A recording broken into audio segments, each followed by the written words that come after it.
in today's world, we're so used to reality TV. And one of the things about reality TV, the cameras are always on.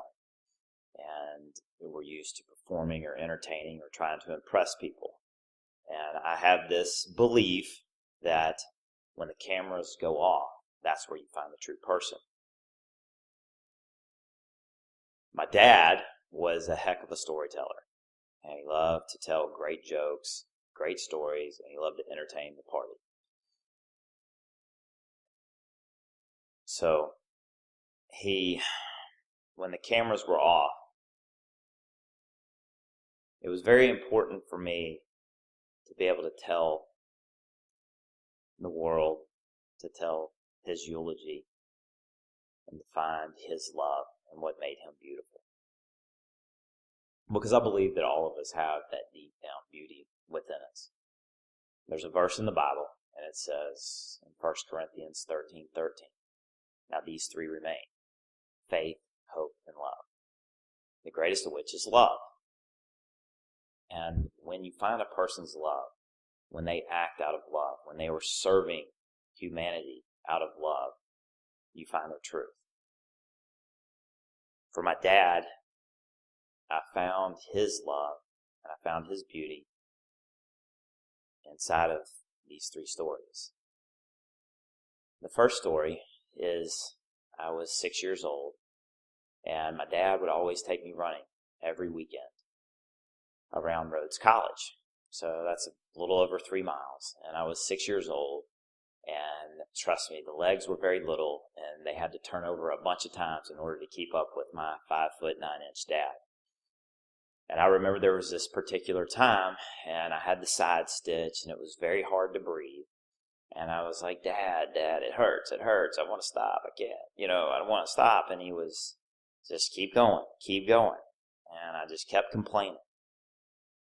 And he stopped, and he turned around, and he looked me in the eyes, and he said to me, son, don't you ever give up. No matter how bad the pain is, don't you ever give up. And I knew as I looked him in the eyes that he believed that from head to toe. And it struck me from head to toe as well. And I did not realize until he passed away how much that statement affected my life. Because Albert passed on what was really, it was him. That was really him, and that was his love. And he wanted his son to always push through no matter what. And that statement alone has gotten me through many, many hard times. Because no matter what happens, no matter how hard the pain gets, and no matter how tough life gets, I always remember, don't ever give up. And he was really telling me, find the best within you, and never let anything stop you from being your best. And it has carried me to many, many great places. And I've had a chance to race the Olympic champion in my race, in my track event. And I never would have gotten there if I would have given up, because of the pain, to do all those track workouts, to go to the weight room, to pass on going to a party. It never would have worked unless Dad would have told me, don't you ever give up. No matter how much it hurts, don't you ever give up. The other story, he had a sister, Rita. He has a sister, Rita. And she is a great teacher. And she puts on these plays every year. And she works with the hearing impaired at White Station. And she puts on these really, really great productions. And they're very entertaining. And Albert would always go every year and watch Rita's plays. And at the end of every year, Rita is emotionally, physically exhausted. And she's like, that's it. That's the last play that I'm doing. And once again, Albert would say to her, he said, Rita, you keep doing it. You keep doing this. Because he knew what made Rita great. In these plays, that was her greatness coming out and sharing with the world, making people feel. These plays moved the production, the crew, the actors in the play. She made a difference in their life. If Albert wasn't there to encourage her, would those plays still have gone on? Would she have been able to go on and still continue to change lives? He had a stepdaughter who he adopted, and this was in his second marriage. And she was 5 years old, and she had her biological father was alive at the time, and she joined the Brownies, and it was a father-daughter dance, and the biological father was supposed to show up and take her to the father-daughter dance, and he did not show up. She was crushed.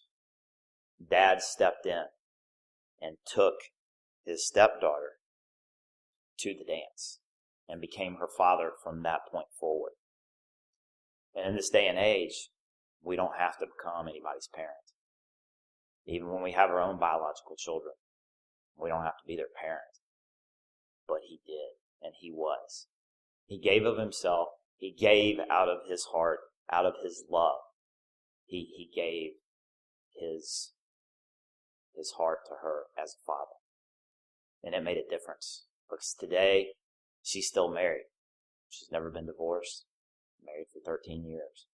And I believe that a father figure and the stability of knowing that there is a father at home that loves you can make a difference in a woman's life of whether or not she's going to stay married. So, my dad, I did not realize until this moment how thankful I am for that moment when I was 6 years old, that he looked me in my eyes and he told me to never give up. And in essence, like I said, he told me to always find my best. And I learned to never put my head on my pillow at night, knowing that I could have done something better. Because when the sun sets on that day, it is gone, and I will not get it back. So Dad, from me, from Dodie, from Rita, Gina, Jennifer, we love you, and thank you very much for sharing your life with us.